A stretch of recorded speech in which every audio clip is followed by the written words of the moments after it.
Welcome to our channel career making guidance.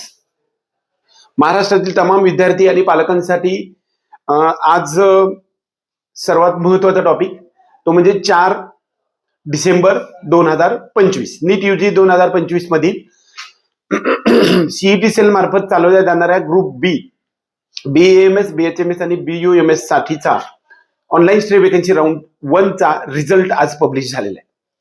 त्याची जे काही लिंक आहे ती डिस्क्रिप्शन बॉक्समध्ये दिलेली आहे. ते लिंक वरती जाऊन तुम्ही डाउनलोड करून घेऊ शकता.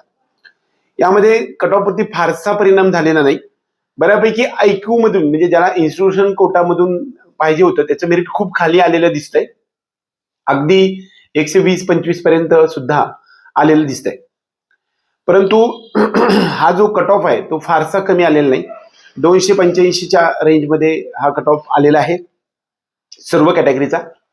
आपल्या सर्व विद्यार्थी आणि पालकांसाठी एक सर्वात महत्वाचा एक टॉपिक ह्या निमित्ताने सांगत आहे. म्हणजे जर समजा तुम्हाला अलॉटमेंट लेटर डाउनलोड करायचं असेल तर ते कसं डाउनलोड करावं यासाठीचे एक डिस्क्रिप्शन बॉक्समध्ये मी तुम्हाला डिटेल्स सर्व दिलेले आहे. पहिल्यांदा लिंक वरती जायचंय, म्हणजे जी काही लिंक मी दिलेली आहे त्या लिंक वरती जाऊन परत तुम्हाला लॉग इन ईमेल आयडी आणि पासवर्ड तुम्हाला त्या ठिकाणी टाकायचंय.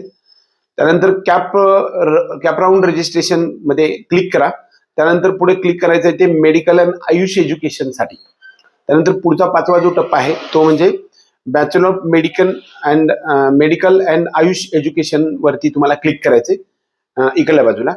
त्यानंतर allotment letter in left panel डाव्या बाजूला जे आहे त्या बाजूला तुम्हाला अलॉटमेंट लेटरचं येते. अलॉटमेंट लेटर जे आलेलं आहे ते सेव्ह करा, ते तुमचं अलॉटमेंट लेटर राहील. नंतर जो लिस्ट आहे त्या लिस्टमध्ये तुम्हाला तुमचा नंबर सिरियल नंबर येत आहे. त्यानंतर ऑल इंडिया रँक आहे. त्यानंतर तुमचा जो नीटचा रोल नंबर आहे तो आणि सीईटीचा फॉर्म नंबर पण या ठिकाणी आलेला आहे.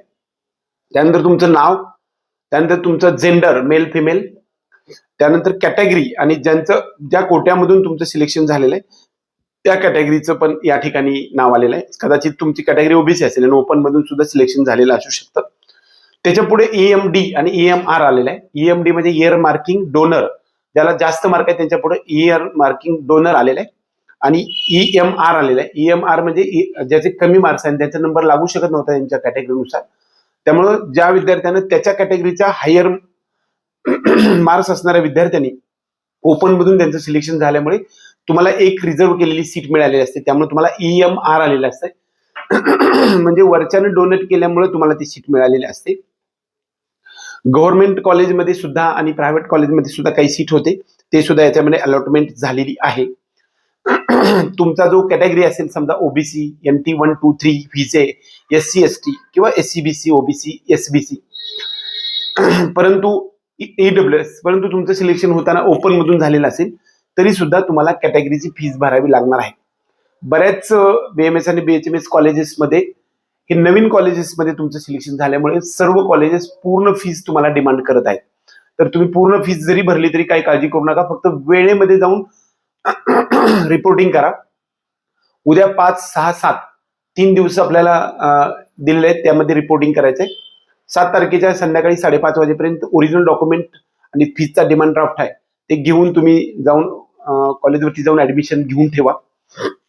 तुम्हाला जी काही कॅटेगरीची जे फीस भरली तुम्ही, आता समजा उदाहरणार्थ एका कॉलेजची फी 1,85,000 असेल आणि तुम्ही ईडब्ल्यूएस असाल तर तुमची निम्मी फीज आहे मुलांसाठी आणि मुलींना तर 90% फी सरकारकडून माफ होत असते. ती तुम्हाला परत महाडीबीटी वरती अर्ज करून करता येतं आणि महाडीबीटीची वेबसाईट चालू झाली.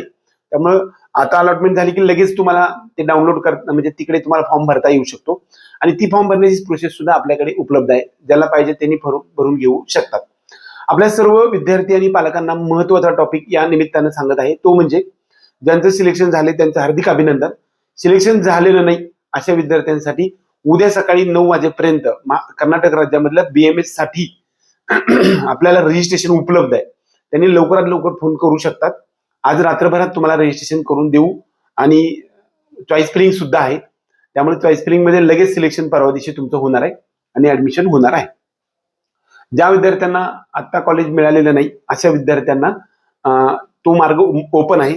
इतर राज्यामध्ये म्हणलं तर उत्तर प्रदेश आणि इतर राज्याचे प्रोसेस मात्र आज संध्याकाळपर्यंत बंद झाले. तामिळनाडू मधली सुद्धा प्रोसेस आज संध्याकाळी 5 वाजता बंद झाले. कदाचित काही नवीन झालं तर मी सांगेल. अगदी एंड पॉइंटला आलेलं आहे. आता मिळालेलं कॉलेज तुम्हाला घेणं बंधनकारक आहे. नाही घेतलं तर तुम्ही प्रोसेसच्या बाहेर पडता. त्याचबरोबर ज्यांचं सिलेक्शन झालेलं नाही त्यांना सुद्धा वेट करायला हरकत नाही. एक 2 मार्कावरती जर अडकलेलं असेल तर तुम्हाला परत 8 तारखेला रिझल्ट लागणार आहे. त्या रिझल्टमध्ये नंतर तुमचं नाव येऊ शकतं, कारण हे नंबर झालेला खालीच नंबर लागणार 100%. कारण हे विद्यार्थी बाद होतात, यांचं पुन्हा अलॉटमेंटमध्ये विचार होत नाही. त्यामुळे मेरिट हे खालीच येत राहतं. ऑनलाईन स्टे वेकन्सी राऊंडमध्ये मेरिट हे खालीच येत राहतं. त्यामुळं कारण का तर पहिल्या विद्यार्थ्यांना यामध्ये भाग घेण्यास किंवा त्यांच्या सिलेक्शनमध्ये विचार केला जात नसतो. त्यामुळे एकंदरीत आपल्या सर्वांचं जे सिलेक्शन आहे ते झालंय असं 100% नसेल तरी काही काळजी करू नका. 1-2 मार्कावरती कट ऑफ वरती असणाऱ्या 280 पेक्षा वरच्या विद्यार्थ्यांनी विचार करायला हरकत नाही. परंतु रिस्क घ्यायची नसेल तर तुम्ही कर्नाटकचं रजिस्ट्रेशन आपल्याकडे करू शकता. 100% तुम्हाला त्याच्यामध्ये मार्गदर्शन करूया. एवढंच या निमित्तानं सांगून आपल्या सर्वांना आपला करिअरचा मार्ग सुकर बनावा यासाठी हा जो व्हिडिओ बनवलाय, हा व्हिडिओ आवडला तर व्हिडिओला लाईक करा. त्याचबरोबर आपल्या चॅनलला सबस्क्राईब करून बेल आयकॉन दाबा.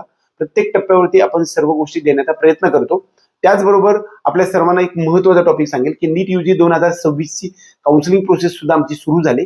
ज्या विद्यार्थ्यांना भाग घ्यायचा त्यांनी आपल्या प्रोसेसमध्ये भाग घेऊ शकता. प्रत्येक टप्प्यावरती आम्ही गायडन्स करू. फॉर्म भरल्यापासून कॉलेजवर पोहोचेपर्यंत जवळपास यावरची 2150 विद्यार्थ्यांना आपण न्याय देण्याचा प्रयत्न केलाय.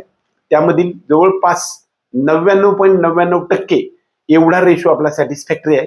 आपल्या सर्वांचं हार्दिक स्वागत आणि आपल्या चॅनलतर्फे तुम्हाला हार्दिक शुभेच्छा देऊन तुम्ही तुमच्या आयुष्यभरामध्ये मोठमोठी शिखरे पादाक्रांत करावी एवढेच ईश्वरचरणी प्रार्थना करून आजचा हा व्हिडिओ संपवतो.